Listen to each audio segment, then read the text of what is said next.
بسم الله الرحمن الرحيم.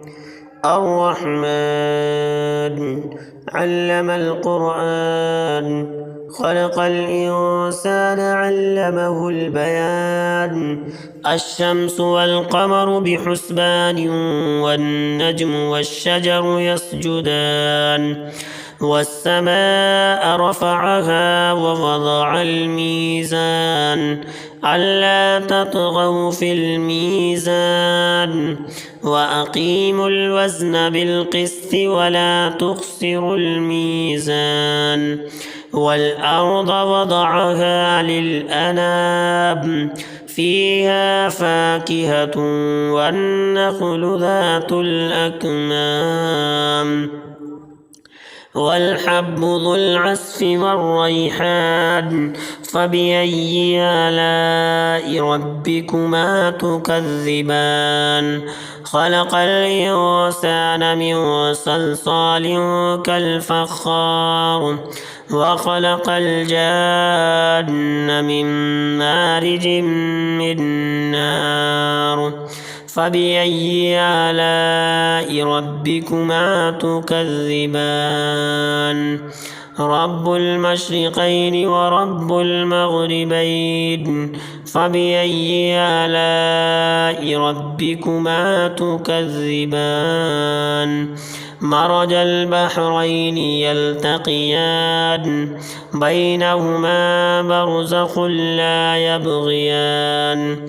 فبأي آلاء ربكما تكذبان؟ يخرج منهما اللؤلؤ والمرجان. فبأي آلاء ربكما تكذبان؟ وله الجوار المنشآت في البحر كالأعلام. فبأي آلاء ربكما تكذبان؟ كل من عليها فان، ويبقى وجه ربك ذو الجلال والإكرام. فبأي آلاء ربكما تكذبان؟ يسأله من في السماوات والأرض كل يوم هو في شأن. فبأي آلاء ربكما تكذبان؟ سنفرغ لكم أيها الثقلان. فبأي آلاء ربكما تكذبان؟ يا معشر الجن والإنس إن استطعتم أن تنفذوا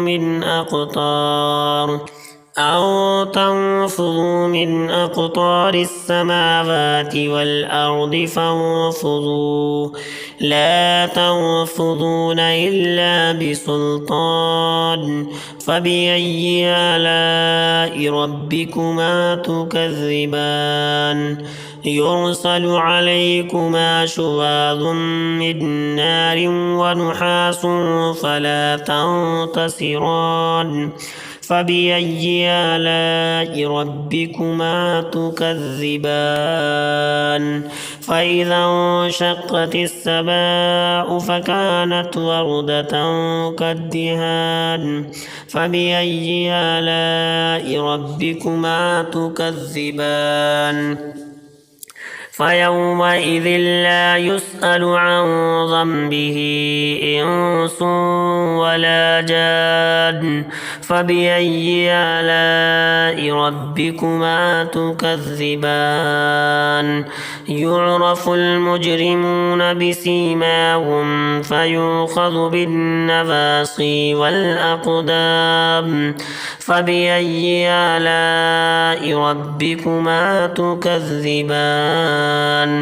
هذه جهنم التي يكذب بها المجرمون، يطوفون بينها وبين حميم آن. فبأي آلاء ربكما تكذبان؟ ولمن خاف مقام ربه جنتان فبأي آلاء ربكما تكذبان ذواتا أفنان فبأي آلاء ربكما تكذبان فيهما عينان تجريان فبأي آلاء ربكما تكذبان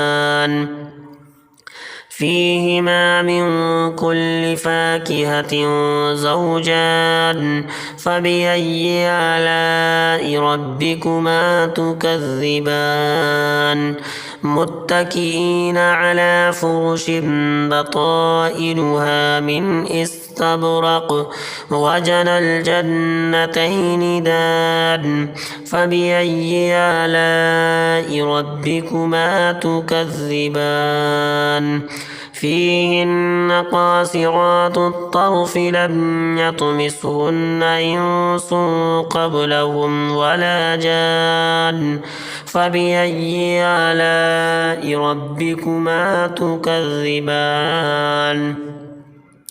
كأنهن الياقوت والمرجان فبأي آلاء ربكما تكذبان هل جزاء الإحسان إلا الإحسان فبأي آلاء ربكما تكذبان ومن دونهما جنتان فبأي آلاء ربكما تكذبان مدهامتان فبأي آلاء ربكما تكذبان فيهما عينان نضاختان فبأي آلاء ربكما تكذبان فيهما فاكهة ونخل ورمان فبأي آلاء ربكما تكذبان فيهن خيرات حسان فبأي آلاء ربكما تكذبان حور مقصورات في الخيام فبأي آلاء ربكما تكذبان لم يطمثهن إنس قبلهم ولا جان فبأي آلاء ربكما تكذبان متكئين على رفرف خضر وعبقري حسان فبأي آلاء ربكما تكذبان تبارك اسم ربك ذي الجلال والإكرام.